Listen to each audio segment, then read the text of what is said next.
I'm Mr. B. Today we are looking at this 2018 Volkswagen Tiguan. I have it in, this belongs to my wife.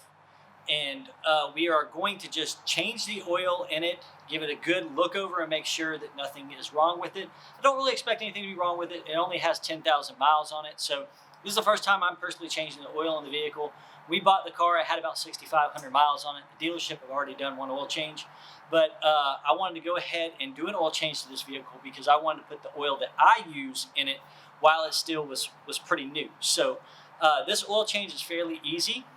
With the Tiguan, you have plenty of clearance underneath the vehicle. Even if you don't have a jack or anything like that, you should be able to get under the vehicle to change the oil without any problems. Plus, the oil filter is up top, so we don't have to wrangle ourselves underneath the car to try to find the oil filter. But I have a rack, so I'm going to go ahead and put the car up on the rack and show you guys where the oil drain is, and just a couple of things that I check as I'm doing oil changes on any of my vehicles. This is just a basic check to make sure that the car is still functioning properly. We're not going to have any safety issues coming up or any maintenance issues that we need to take care of. So let's go ahead and get started. I'm going to show you what type of oil I use and give you the part number for the oil filter. So let's go over here to the table. Don't forget to like and subscribe to the channel. Okay, so this is the oil I use. This is Liqui Moly 5W40, and it's the Liesloff high-tech oil. And you're gonna need a big container and a small container. It is going to take right at 5.7 liters or 6 quarts of this oil. As long as you use an oil that is within Volkswagen's standards, that's fine. This is the oil that I use, and I've used it in all my cars, so I'm going to pretty much keep with this oil. So the oil filter I use, I just get from my local dealership. It is a metal oil filter, and it has an adapter that's made on the bottom to where it screws in correctly. And this is 06J115561B. Okay, so this is the oil filter I use. You don't have to order it from a dealership. I just worked at the dealership for a very long time, and I go in and say hey to everybody while I was there, and it's really not much difference in price from getting it anywhere else. So I go ahead and put a factory filter back on there. There's also one thing that I forgot. It's in my toolbox, and it's the little crush washer that goes on the drain plug. You want to get those. It normally, I think it's like 10 cents at the dealership, but you can get, I've got a handful of them in my toolbox.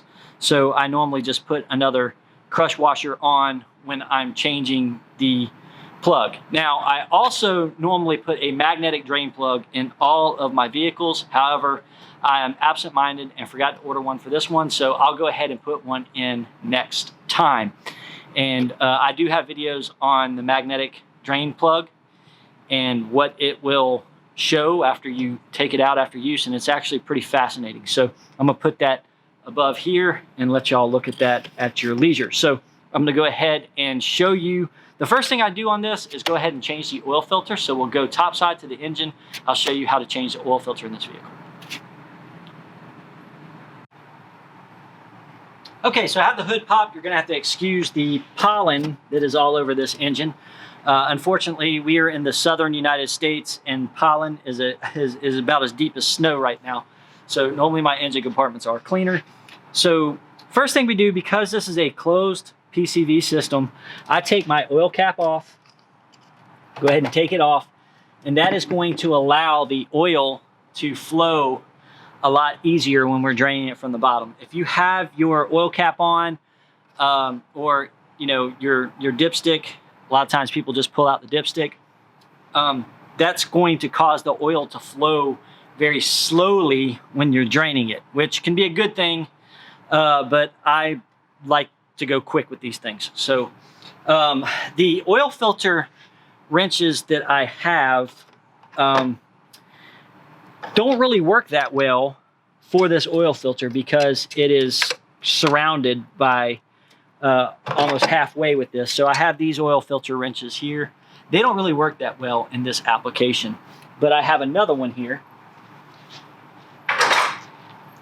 that works fantastic.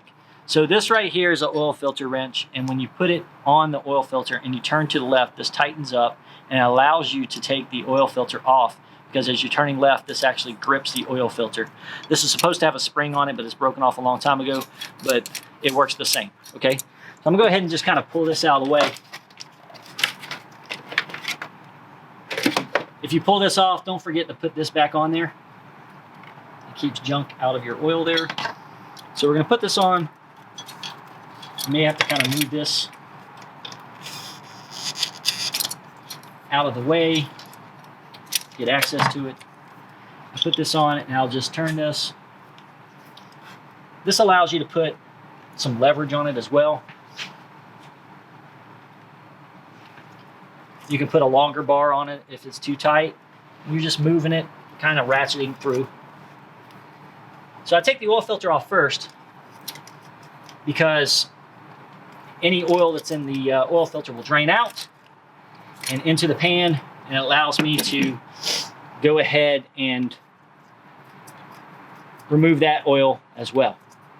Remember, this has a check valve in it that holds the oil in the filter so you don't get dry starts. So we take this off, real easy.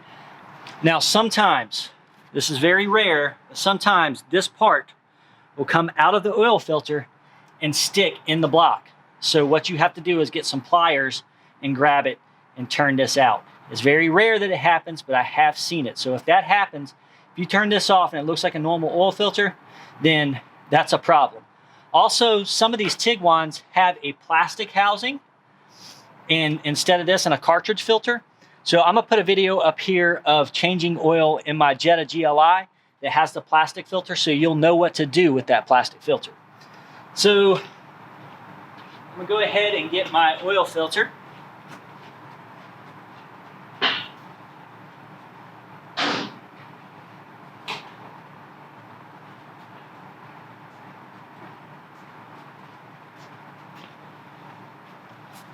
And it's real easy. We just screw this back on. There's really no need to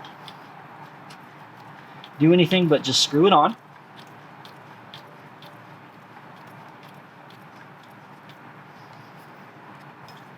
And you just want it hand tight.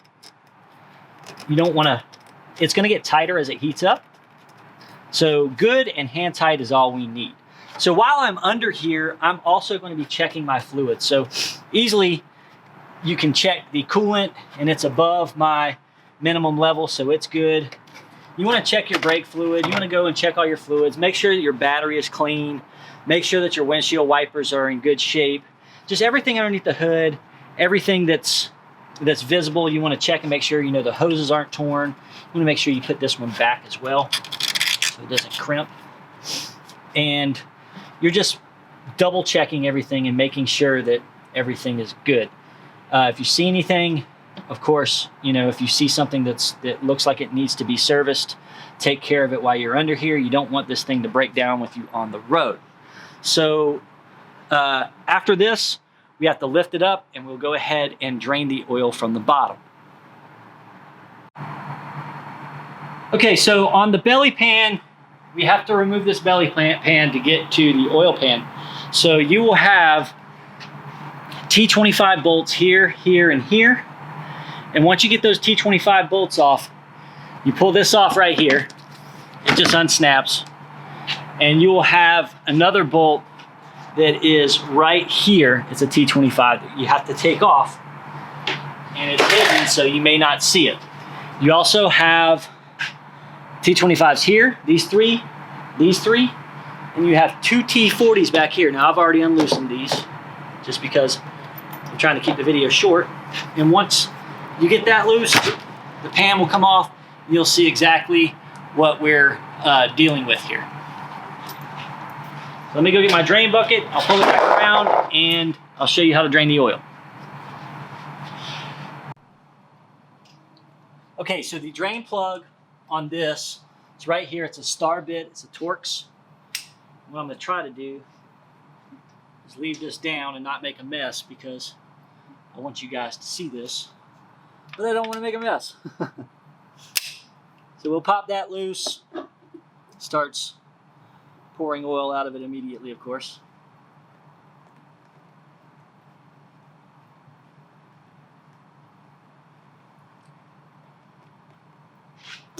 And there we go. Put another crush washer on it.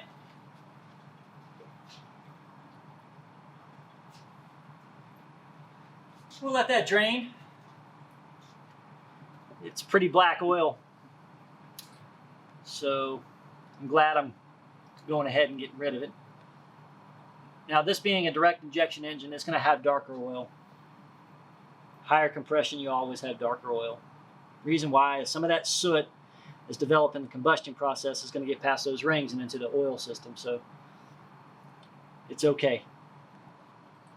And you're not going to get all the oil out, so just let it drip.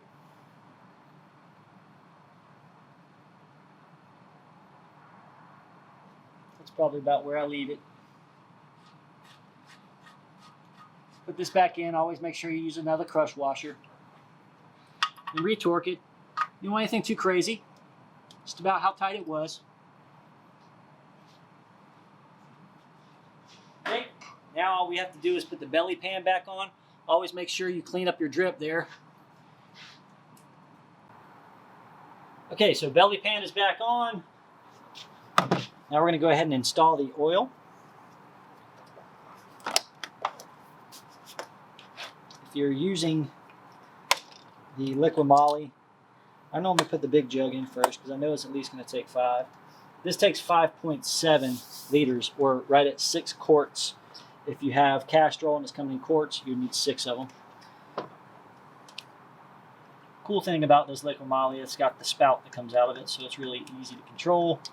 However, with my luck, I still use a funnel.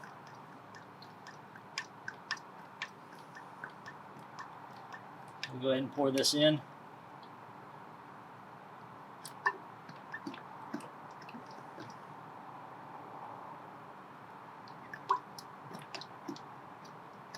Always remember to, even if you're pouring in the exact amount of oil that you're using, to check your oil with the dipstick.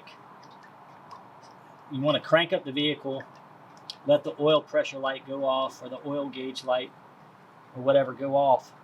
Make sure you have full oil pressure.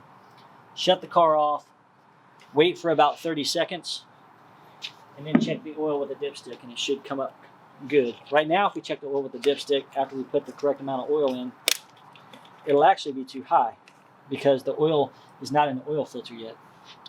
So we need about 0.7 quarts of oil in here. And we'll save the rest for topping up. These generally use a little oil in between oil changes, so I always keep my spare oil. And I check the oil about every other fill up or so, just to make sure it doesn't get too low.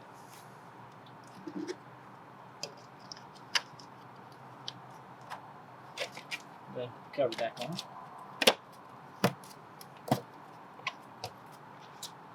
Let's crank it up. Again, you want to wait a few seconds.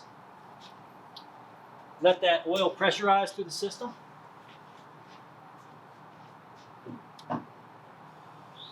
The engine may make some tapping noise. That's okay in the first couple of seconds.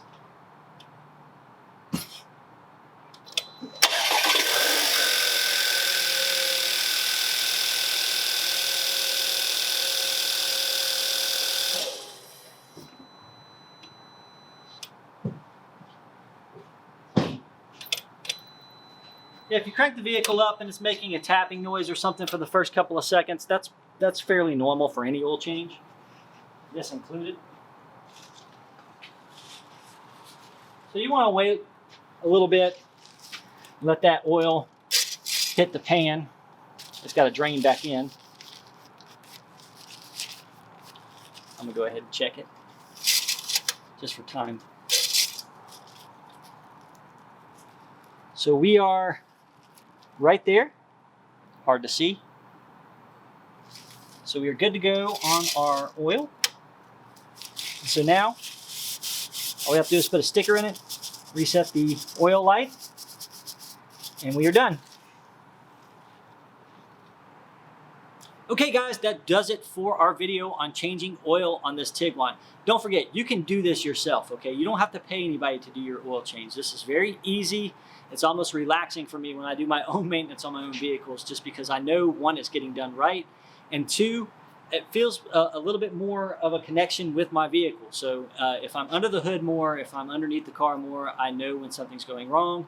So what I'm planning to do next is I'm gonna pull this outside. I'm gonna go ahead and give it a bath, shine up the tires, take it to the gas station and fill it full of fuel for my wife. She's gonna love it. So we'll see you next time. And if you have any questions, hit me up in the comments.